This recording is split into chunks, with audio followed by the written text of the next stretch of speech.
Hello D students, कैसे हो आप लोग। मैं नितेश सर आपके लिए लेके आया हूं आज कुछ इम्पॉर्टेंट। 11th कॉमर्स में आपने एडमिशन ले लिया है, उसमें अकाउंटेंसी सब्जेक्ट का इंट्रोडक्शन मैं यहाँ पे प्रोवाइड करने जा रहा हूँ, जो कि फर्स्ट चैप्टर में ऑलरेडी दिया गया है। And in the first chapter we are learning right now the terminology part. Right, मतलब कि हम यहाँ पे नए नए वर्ड्स सीखने वाले हैं, जिसमें सबसे पहले यहाँ पे आता है बिजनेस ट्रांजैक्शन। भाई बिजनेस ट्रांजैक्शन क्या होता है? Business transaction is an exchange. वैसे नॉर्मल सिंपल टर्म्स में आपको पता है बिजनेस ट्रांजैक्शन क्या होता है। मैं आपको बताऊं, याद कराऊं मैं आपको। गाइस, बिजनेस ट्रांजैक्शन मतलब कि आप बिजनेस में किसी भी तरह की लेन देन करते हो।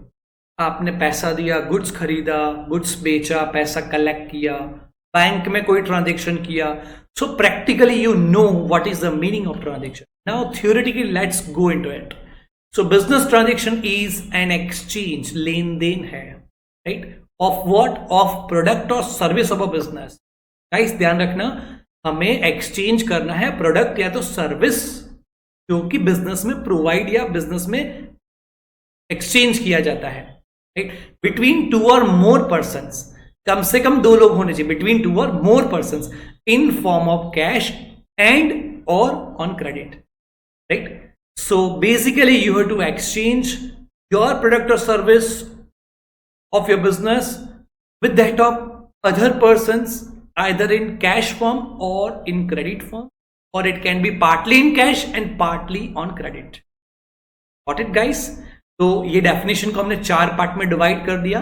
Firstly it is an exchange of product और service of a business between two और more persons in form of cash और ऑन क्रेडिट। ठीक है, और आप यहाँ पे रेड मार्क में देख रहे हो, we are having two types of business transaction. One is a cash transaction, another is credit transaction, जिसमें पैसा तुरंत दिया जाता है। Whenever the payment is instantly made, it is a cash transaction.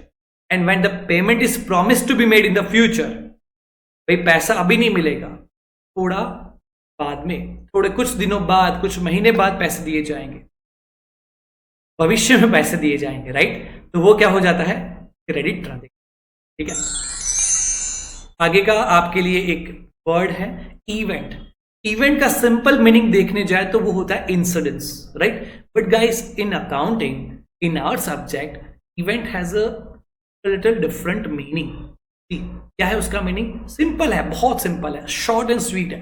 A situation और result created from transaction. क्या बोलते हैं? देखना, अ सिचुएशन और result created from transactions is known as an event. आपको लगेगा सर ये क्या है, क्या है, क्या है? भाई ट्रांजेक्शंस तो आपको पता है, आपने 50 बार गुड्स खरीदे, आपने 50 बार गुड्स बेचे, वो सारे क्या हो गए? ट्रांजेक्शंस हो। अब भाई उसका रिजल्ट क्या मिलेगा? उसका रिजल्ट मिलेगा आइदर इट कैन बी और it can be loss, right. So a profit और loss of different transactions of buying and selling of goods can be considered as an event in our accounting subject। और यहां पे red mark में लिखा हुआ है purchase और sale of goods, that is our transaction, and result that can be either profit और loss of result of such transaction, it is an event, right. Event अगर एक मार्क में पूछा जाता है तो हम लिखेंगे situation result created from transactions is known as an event, right. तीसरा कैपिटल। कैपिटल कैपिटल कैपिटल क्या होता है? कैपिटल, भाई मैं अपने बिजनेस में जो भी इन्वेस्टमेंट करूंगा वो मेरे लिए हो जाएगा कैपिटल। मेरा खुद का पैसा, ओनर का खुद का पैसा जो ओनर ने बिजनेस में लगाया हुआ है, वो होता है कैपिटल, राइट। तो देखो इसमें वर्ड्स में आपको क्या लिखना है? An investment made by the owner, right. Investment, जो भी मैं इन्वेस्ट करता हूं अपने बिजनेस में, in the form of cash और एनी अदर एसेट। या तो मैं अपने बिजनेस में कैश इन्वेस्ट कर रहा हूं, या मेरे पास और कोई चीज है, जैसे कि मेरे पास लैपटॉप है, जैसे कि मेरे घर पे एक्स्ट्रा फैन पड़ा हुआ था, या air conditioner that was in extra condition, या एक्स्ट्रा पड़ा हुआ था, या टेबल, चेयर और any other kind of furniture which I am bringing into my business. समझ रहे हो? मतलब मैं अपने बिजनेस में कैश के साथ साथ कोई और भी एसेट ला रहा, वैल्यूएबल थिंग ला रहा हूं, right, to commence and expand the business. कब क्यों लाऊंगा मैं, why I am bringing my assets my resources into my business, to commence the business, start the business and to expand the business. Right, business को शुरू करना है तो मुझे यहां पे पैसा इन्वेस्ट करना पड़ेगा, बिजनेस को और बढ़ाना है तो भी मुझे इन्वेस्ट करना पड़ेगा, and such kind of investment that is our capital. आगे पढ़ेंगे, उसका टोटली बिल्कुल अलग ही है, उसका मीनिंग कैपिटल से बिल्कुल रिवर्स टाइप का है। ड्राइंग्स, ड्राइंग्स मतलब यहां पे स्केचेस है, पेंटिंग, उस तरह का कोई मीनिंग नहीं है। ड्राइंग्स का मतलब होता है कि मैं अपने बिजनेस में से जो चीजें ले जा रहा हूं वो हो जाएगा ड्राइंग्स। मैं जो बिजनेस में पैसे इन्वेस्ट करता हूं या और कोई चीज भी इन्वेस्ट करता हूं वो हो जाएगा कैपिटल। अब वही मैं I am taking it back, it is drawings. ठीक, तो मीनिंग देखो, 3 बुलेट मार्क्स में मैंने करके दिया हुआ, 3 पार्ट्स में हमने ड्राइंग्स के मीनिंग को स्प्लिट कर दिया है। कैश, गुड्स और any other asset. Right, cash भी आप विड्रॉ कर सकते हो, बिजनेस में से ले सकते हो, गुड्स ले सकते हो, जो चीज का आप व्यापार करते हो वो हो जाएगा आपके लिए गुड्स, और any other asset, any other valuable thing. Asset का बहुत ब्रॉड मीनिंग हम आगे देखने वाले हैं, बट अभी के लिए समझ लो कोई भी मूल्यवान वस्तु। राइट, सो कैश, गुड्स और any other asset withdrawn by the owner, withdrawn अपने बिजनेस में से लेना है हमें फॉर पर्सनल यूज। राइट, लेके कस्टमर को देना है नहीं, तो वो पर्सनल यूज नहीं हुआ ना, वो तो बिजनेस पर्पस के लिए हमने यहां से गुड्स लिए। राइट, बट हम यहां से कैश लेते हैं, गुड्स लेते हैं, एनी अदर एसेट लेते हैं, क्यों लेते हैं, for personal purpose. If this conditions are fulfilled we can call it as drawings, उसको हम बोल देंगे ड्राइंग्स। हमने खुद के बिजनेस में से ही कुछ चीजें हमने पर्सनल पर्पस के लिए ले ली। Right, so drawing indicates capital reduction. It is very important from the examination point of view. Right, what is the effect of drawings on capital? ये क्वेश्चन 1 मार्क में पूछ सकते हैं। तो भाई, say for example, I have invested 1 lakh rupees into my business when I started it, and now I am withdrawing 8,000 rupees. तो भाई अब मेरा कैपिटल कितना हो गया, अब मेरा खुद का बिजनेस में पैसा कितना बचेगा, तो बचेगा 92,000, क्योंकि पहले मैंने अपने बिजनेस को 1 लाख रुपए दिए, 8,000 रुपए अभी ले लिए, तो क्या हो गया, अब बिजनेस में मेरा पैसा कितना बचेगा, 92,000। सो आपने देख लिया ऑटोमेटिकली इट्स गेट्स कैलकुलेटेड कि भाई 1 लाख में से 8,000 माइनस के, so remaining amount is our capital. This is hence it is proved that drawings is just a reduction in the capital amount. ठीक है बच्चों, आगे बढ़ते हैं। लायबिलिटी, लायबिलिटी का सिंपल हिंदी शब्द, हिंदी मीनिंग है उसका कर्जा। जब भी हमारे ऊपर कोई कर्जा होता है ना, हम बोलते हैं I have a liability of rupees so and so. Right, I have a liability of rupees 10,000, मेरे ऊपर 10,000 रुपए का कर्जा है। तो भाई अब तो कुछ समझाने को बाकी ही नहीं बचा। लायबिलिटी का मतलब होता है कर्जा। फिर भी 1 मार्क में अगर मीनिंग पूछा जाता है तो हम क्या लिखेंगे, तो वर्ड्स में आपके सामने ये रहा, अमाउंट पेएबल बाय। लायबिलिटी का सिंपल मीनिंग समझ लो, amount payable by the business.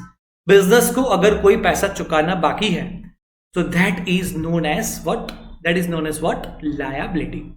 अब लायबिलिटी किस तरह से हो सकती है, तो 2 पॉइंट्स जो मेंशन किए हुए हैं। अगर आप कोई चीज उधार खरीदते हो या तो आप पैसे बोरो करते हो, right, so for credit purchase of goods, services और एसेट्स, आपने goods are visible, services are invisible. Service is just a benefit of someone's efforts.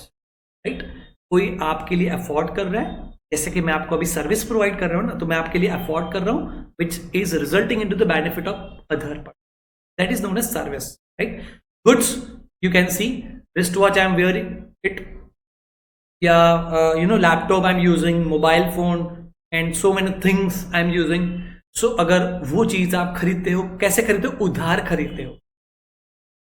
Credit purchase of goods, service और एसेट, कोई भी और मूल्यवान वस्तु, एसेट, राइट, वो खरीदते हो, या तो for borrowed money. Right, whenever you are borrowing money a liability arises.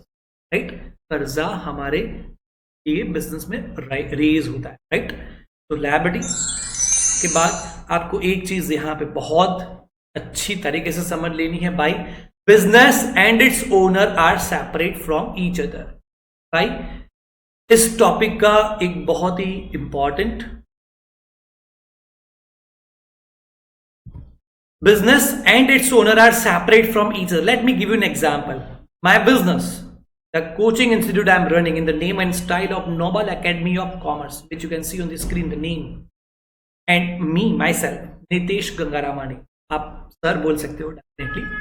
So the academy and sir, they two are separate from each other. बच्चों सोचना कि मैं अपने बिजनेस को पैसे देता हूं तो हो जाता है कैपिटल, राइट?